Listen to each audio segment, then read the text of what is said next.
Each one of us, without exclusion, without exception, has two primary voices, forces within ourselves, within our psyches. One is the voice of survival, to do whatever it takes to make it in this world. We live in a material world, and we have material needs. We need to eat, we need to drink, we need to sleep, we need to exercise, we have relationships. There's so many parts of our lives that simply are necessary. Yes, there are some things that are luxuries, comforts, and are not absolute necessities, but a big part of survival in this material world is something that we are preoccupied most of the time. Then there's a second force, a second voice, the transcendent one, the one that seeks, the one that has some angst, is not satisfied with animal bliss, with the status quo. We yearn for purpose, for meaning, for transcendence, the transcendent voice. And it can take on many different shapes and forms. It could be through romance and love, it could be through music and art, through travel and other interests that somewhat feed our souls. Now, what do we do with these two voices, with these two forces? So in most cases, if we do think about it, we end up compartmentalizing. Most of the time we're involved in our material lives, and that includes, as I said, meals, sleep. We sleep a third of our lives. We're asleep. If you sleep 8 hours a day, 8 out of 24 hours is a third of the day. If you're a little less, it's a little less. If you start adding up the times that we spend commuting, shopping, grooming, and many other things, they all go into that category of material survival. And then the transcendent needs, so we have our hobbies, we have our interests, we have our passions. I listed some of them before, and there's others as well. You could include faith, religion, spirituality. The different ways that a soul, that a human being yearns, seeks something deeper, something higher than ourselves. But the compartmentalization, we maybe reserve that for weekends, the transcendent side, that is. For vacation. But to say we have an integrated life, what we'll be calling the voice of your body and the voice of your soul, body and spirit, that's a very rare thing, if at all.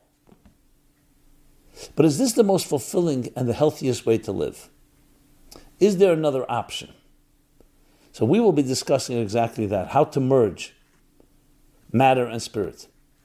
Look, in science today, even though there used to be many different fragments or different ways of looking at the universe, and many did see it in the form of a duality, but we've come closer and closer to unifying principles. Take Einstein's most famous equation, E equals mc squared. Energy and matter, which seem to be two different entities. Matter is what we identify in a very tangible way. Energy is the energy within. But now we know that energy and matter are reversible. They're actually the same thing, just two different forms. When you take water, for example, and you heat it and it turns into gas, or you freeze it and it turns into ice, these are just three forms of the same thing. Nothing changed, just the temperature. So in effect, really matter and energy are truly one. But they appear to us, and they do manifest in two different ways. So too in the human spirit, in the psyche, the truth is that we are also one unified entity that consists of two dimensions.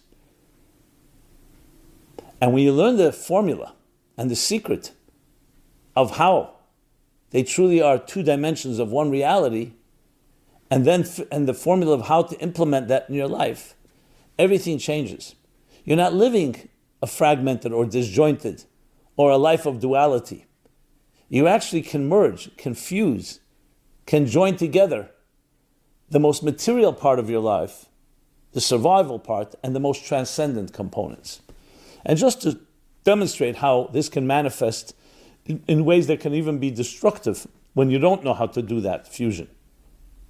Very many of us, and I would say all of us, have times, and sometimes more often than not, where we have a certain element of an existential crisis. We're living, we're working, even if you're making money, even if there's no tragedy or loss. But still, at some point, routines get to us. You start saying, you start getting bored, and a part of you feels empty. What do we do about that emptiness? So, there are healthy ways to address it, and there are unhealthy ways. We can begin to do all kinds of things. We go to a party. We experiment with things that give us a high, a rush. Now, we all know that can go in two directions. It could be of the healthy sort. You can find your soulmate.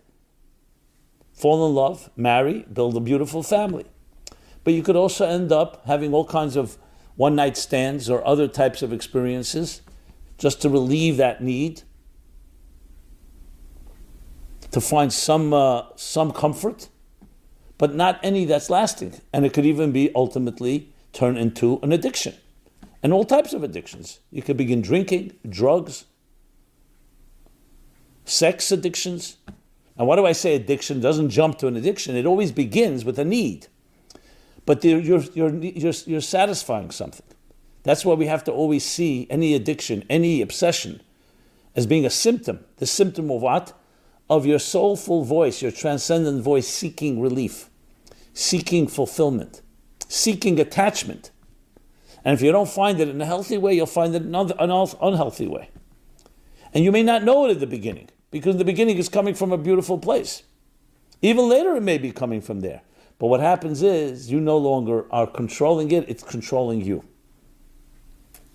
Now, if we were just mediocre, material creatures, that would never happen. You don't see animals, for example, getting addicted to anything, because they live primarily a life of survival. And I don't mean that in a minimalistic way. They breed, they protect their young, they hunt, they feed, they train their next generation, and they serve their role in the human stratosphere, in the entire infrastructure. You don't see them having angst or anxiety, seeking some relief, seeking some comfort. You also don't see abuse and violations and pain and hurt in that way, where that also creates a void that needs to be filled. So this idea of looking for something to satisfy that transcendent voice or force within us, if it's not properly integrated, then you not only have a duality, but you have a tremendous conflict.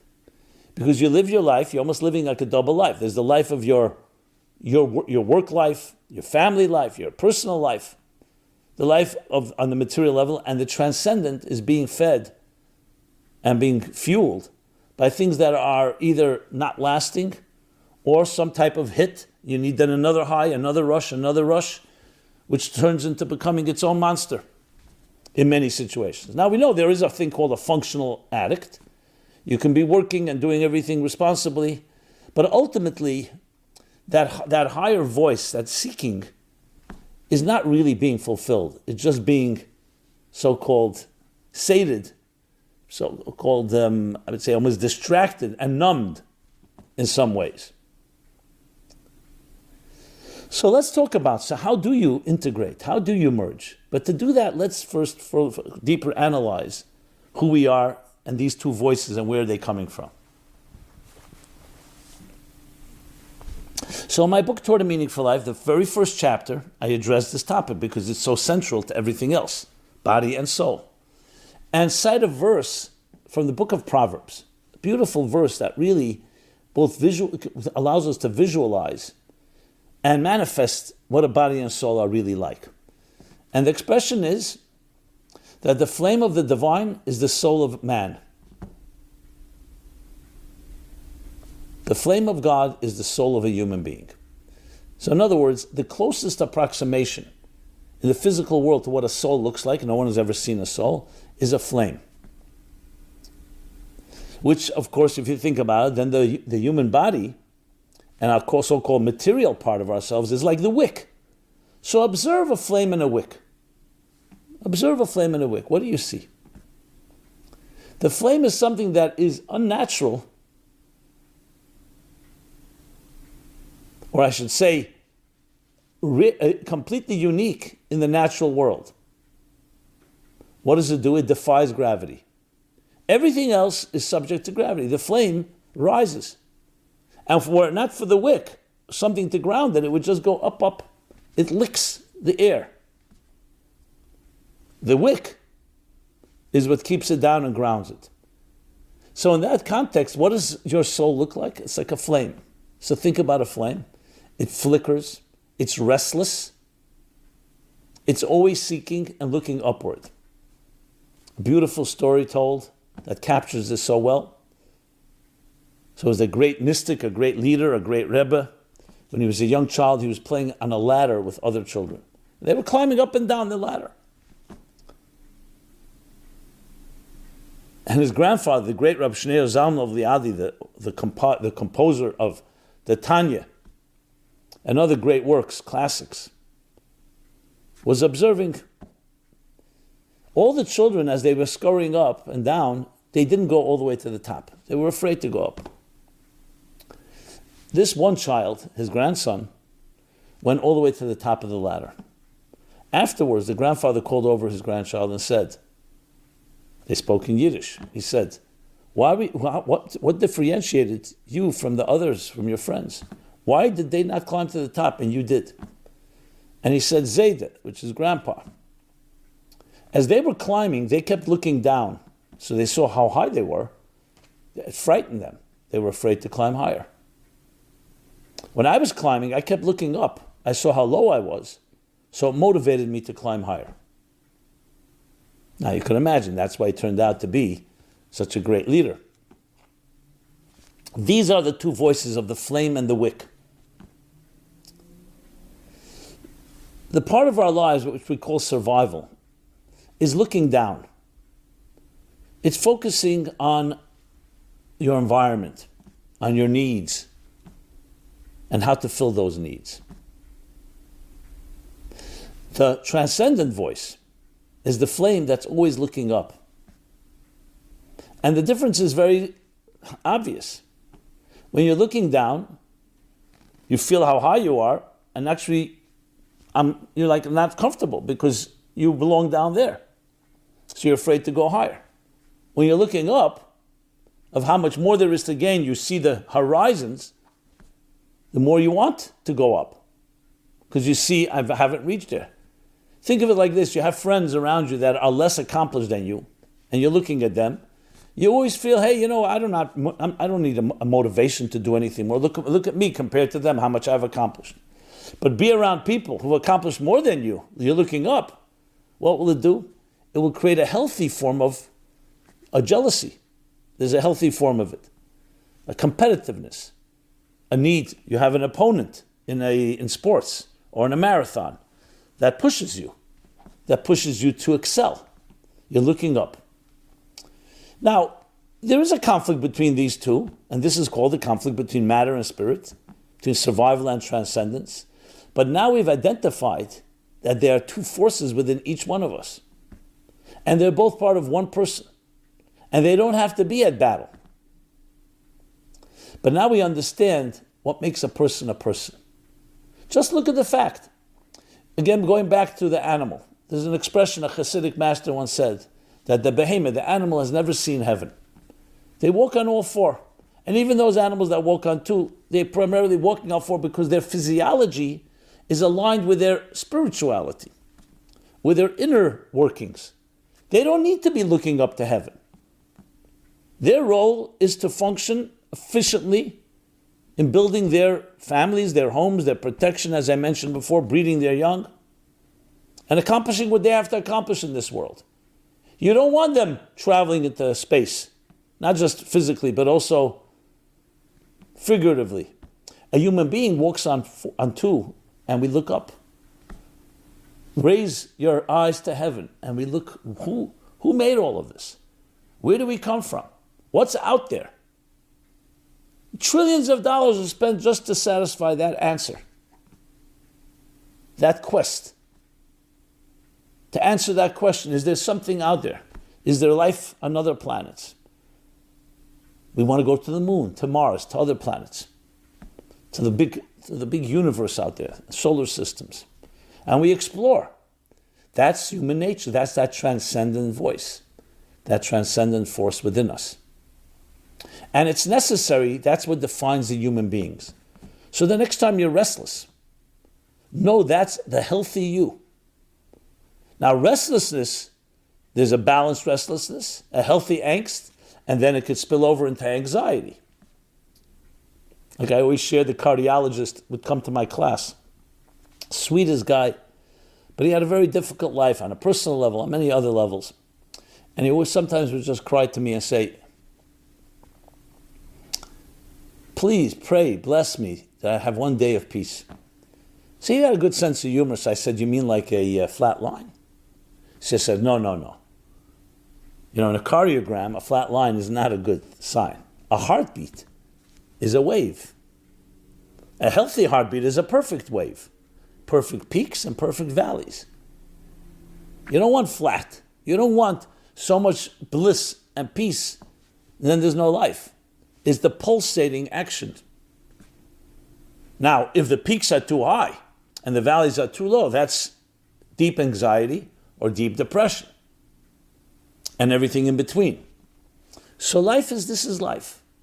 So the idea of having body and soul, actually they balance out each other. The flame without the wick would expire. The wick without a flame does not have anything to seek. There's no restlessness, there's no flickering, there's no reaching, there's no yearning, there's no dreaming. Imagine no dreaming. Imagine no ability to envision a better life, a better world. So you need both. The expression in the Kabbalistic texts taken from a verse in the book of Ezekiel, V'achayis rotze v'shuv, and the energy ran to and fro. Another way of putting it is tension and resolution. All energy needs to do that. The flicker of the flame. It rises and falls, rises and falls. So the proper balance is only achieved when you have the two. So they're not a battle with each other. They actually complement each other. And we should see it as such. The challenge is not allowing one to dominate over the other. The truth is the spirit should be the prominent force. But it needs that grounding as well. Sometimes you can completely burn out. I'm always fascinated by the tragedy. That's why maybe fascinating and tragedy doesn't go hand in hand, but you'll see what I mean. When I hear about the geniuses, Jimi Hendrix, Janis Joplin, Jim Morrison, almost all the same age, 24, OD'd. Now you wonder, they were at the peak of their careers. But remember, when you have that live soul, that genius soul, and you only can go up and you can't come back down and return, it can be extremely challenging, and to the point, whether it's deliberate or not deliberate, where you don't have the balance, and it can lead to tragic results. There's, of course, the other extreme. People are so involved in their materialistic lives, and they think they're successful and everything, that they don't feed their souls. Well, it'll always come around. There's always a need, we know, because it's a part of who we are. It's not some indulgence or some luxury or some optional, arbitrary activity. It's who you are. And that's why it's so vital to understand that you are made of this. We have a body and a soul. We have matter and spirit. So it behooves us to understand these two forces and understand how they complement each other. And they actually can become one. Fusion. But to do so, let's look at different approaches. So throughout history, if you look at different schools of thought, so some focused much more on live a survival life. When I say survival, it doesn't mean minimalistic. You can become very wealthy and still be in the form of survival, which means focusing on your existence. Satisfy your transcendental yearnings and cravings through the different ways I mentioned before or other ways. And that's be an ethical person. Other schools of thought go the other way. that the ultimate life is to separate yourself from material world. Yes, survive on a minimum, but don't get caught up in the marketplace, potential corruption or actual corruption of Wall Street and so on. And I just mean that figuratively. Go off into a meadow, go up on a mountain, live a peaceful life, but a peaceful life that is seeking transcendence. And this you find mystics, poets, many bohemians choose that approach. So there what you have is not really emerging, you're really leaning toward one over the other. But there's a third approach. And the third approach is that since they both complement each other and part of one, we discover there's a third dimension that's neither matter or spirit, and therefore it can join them together. So the only real solution in this third approach is spiritualizing the material. Not just tolerating it as a necessary evil or just a necessity in life. Not escaping from it, but engaging and transforming, spiritualizing the material. Keeping your feet firmly planted on the ground, but your head in the clouds. So how do you spiritualize the material? By understanding, going back to the analogy, that the wick is the fuel for the flame. The flame needs the wick. But what's happening when a wick begins to burn and the fuel begins to fuel the fire? The very matter of the wick is now becoming absorbed with something that's transcendent. And what is that in our personal lives? That even when you eat a simple meal, or drink a cup of water, or go to work, or any other things that go into the category of the survival material voice or force in your life, you're seeking and looking to release the divine sparks, the spiritual sparks within it. You eat a piece of food, and not just because you're hungry, not just because you're hungry and you're indulging. You think of the food. The food is also a part of existence. The food has potential. The Kabbalists call it these spiritual sparks. The words of the Bible, that not on bread alone does a person live, but on the spark of the words of God within that piece of bread. So there's energy in the bread. And as a matter of fact, when you consume it and digest it, what will happen? The waste will be discarded. The rest will be turned, the nutrients will become part of your flesh and blood. Yes, your very blood. The energy of your life is fueled by that piece of bread and every food. So what does that mean?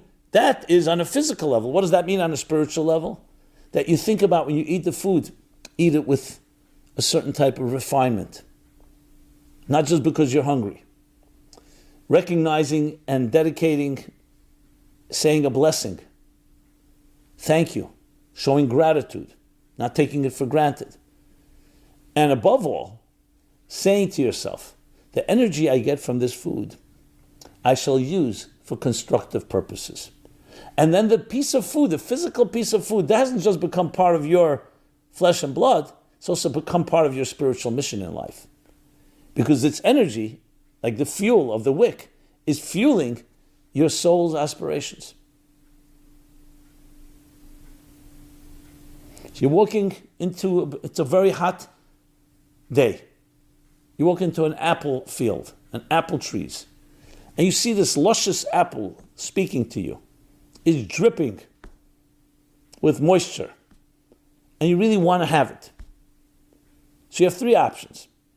You can say, what right do I have to tear this apple off the tree? Though I need it.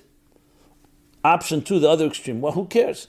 I'm hungry. You just grab the apple and just eat it and feel somewhat refreshed. And option number three, you think about it. This apple on the tree, it will fulfill its purpose. But if I eat it, and the energy I use is to help another person and change a little part of the world in some way, the apple has now become a partner. And that is the ultimate integration. So if you think of it, it's really a way of looking at life. That even when you walk the streets, there's an expression again from one of the Hasidic masters that when a wicked person walks on the street, the cobblestones cry out, "What right do you have to walk on me? To trample on me? I never transgressed. I never did something to hurt someone. You're a wicked person. You've hurt people. Why are you walking on me?" On the other hand, when a righteous person walks, then the stones say, "I would love to be part of your journey. I would love to be part of your mission in life." Because as stones on the ground, yes, I'm living a life, I've not hurt anyone, but I want to grow, I want to elevate. And this is the language, this is how the mystics talk about the universe. Even though we understand stones don't speak physically, but they speak spiritually. And that's their approach that a human being has to have to life. So there you have the third approach. It's not escapism, it's not indulgence. It's recognizing that we need to spiritualize the material. Matter being turned into energy, matter being turned into spirit. And the spirit is infusing the matter with that deeper purpose. When you think about it, it's such an eloquent way of looking at life. However, there is a battle, there is a challenge, because when we are hungry, and I mean that on all levels, when we are tempted and seduced by the different forces around us, by different things we see and hear, we can forget the purpose of our lives and just grab whatever it is, even at the expense of another. And look what happens through greed, selfishness, narcissism, ultimately leading to a divisive and even a war and battles that we fight with each other. Individuals, communities, nations. But that's not the way it was meant to be. The purpose of this so-called two different voices, two different realities, was meant for us to integrate them and turn them into one. And you begin with yourself. When you can create that mindset and that heart set, and you align your cognitive, emotional, and behavioral faculties toward this approach, your life changes. Besides the fact that human beings abhor disjointedness, fragmentation, disorganization, and this allows you to actually integrate, it also creates a certain seamlessness. You don't have to be focusing on figuring out how to deal with that, with the tensions between matter and spirit. And here I mean tension differently than what I said earlier. Because you're focusing actually on how to integrate. And every part of your life then becomes part of one purpose. It's like one mission statement that drives every aspect of your life. From the smallest detail, minute detail in the material world, to the most important and highest spiritual and transcendent aspiration. Now I know it sounds beautiful as we say it on paper, but you can easily do it every moment of your life. You can begin right now. Because this isn't about necessarily dramatics and fireworks. It's even the small little things. You wake up in the morning, you feel refreshed, hopefully. You say, "Thank you for returning my soul to me." You're acknowledging, you're stating, you're declaring the mission of your day, the mission of your life. You're renewing your contract. You acknowledge and give thanks to the different blessings in your life. Health. I can see, I can hear, I can walk, I can talk, and all the other blessings. You think about it, your mind. You feel it, and you act on it through acts of kindness. And then when you do begin to involve the material world, whether you're going to shower, exercise, shower, eat breakfast, a coffee, commute, or work from home, get involved with people, always think, how can this be, in addition to whatever I'm accomplishing, also, how is this a spiritual opportunity that I can realize? You're always thinking in that way, in a proactive way, that everything you engage with, everything you interact with, and for that matter, even something unpleasant, even something that comes your way that you would rather not have. What do I learn from this? What is the opportunity here? How can I turn this into a positive? How can I grow? How can others grow? every conversation, every interaction. And this does not have to be intense in the way where you're constantly vigilant and say, okay, what is the next spiritual opportunity? Ultimately, this becomes a natural way of looking at life.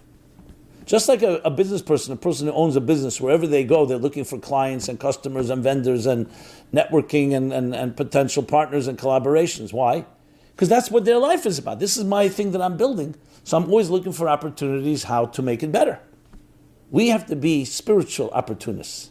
That wherever we go, we're seeking out the sparks, the spiritual opportunities. We're seeking to release, to redeem, to free the sparks within matter and turning matter into energy, matter into spirit. Spiritualizing the material world. But not in a way where we escape from it. We engage. We are there, but we're not of it. Because as Einstein, I believe, said, you cannot solve a problem from within the system that created the problem. So you need to have that transcendent force that helps us elevate. It's somewhat outside of the material that helps elevate the material. And they both inform each other and they both complement each other. And ultimately, a healthy soul within a healthy body. And on a collective and a macrocosmic level, a healthy world, healthy spirit within a healthy existence. Where matter itself, every fiber of existence, is aligned with its deeper purpose. Like a beautiful symphony. It's musical notes, actual physical sounds. But they're not just sounds, it's not just noise. Sounds aligned, and what you hear is the music. And you don't even realize the actual physicality. Of course you do, you hear it with your ears. But what is consuming you is the magic of the melody. May we merit in our personal lives to create such magic within our bodies and souls, within our homes, within our families, within our communities. And a concentric circles has a ripple effect, the butterfly effect. Welcome others into this type of approach. Share it with others. Encourage yourself, encourage everyone you meet to think this way, to speak this way, to act this way. And you'll see unbelievable results. It's a healthy way of living, the healthiest way of living. I want to thank you, Simon Jacobson here, Meaningful Life Center. MeaningfulLife.com is our central hub website where you can find a full array of programming, calendar of events, mostly online, different programs, video, audio, you name it, on any topic. So please visit, please share this with others as you see fit. And I'd love to hear feedback, thoughts, comments, suggestions, because we are, at the end of the day, diverse, but harmonious, harmony within diversity. Thank you again, and be blessed. Be well. This program is brought to you by the Meaningful Life Center. Please help us continue our programs. Make even a small contribution at meaningfullife.com/donate.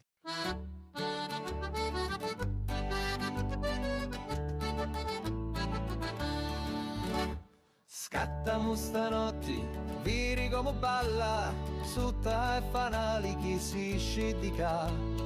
Ballamo stanotti, salta come un'anna, chi pettini di luna in sciolla. Gira musica, gira e non si ferma, come una galla do vento aita. Attira con narina, tamburello e abbacia come sua figliola. Scattamo stanotti, viri come balla, sutta e fanali chi si scidica.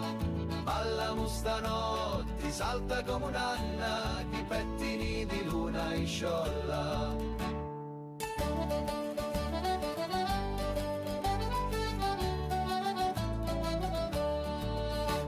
Sinni e tunu, i voti si danno, tu na poco gli peputia. Sinda fettunu, i cappotti russi e si ricordano da notti buona. Scattamo stanotti, vini come balla, sutta e fanali chi si scidica. Ballamo stanotti, salta come un'anna, chi pettini di luna in sciolla.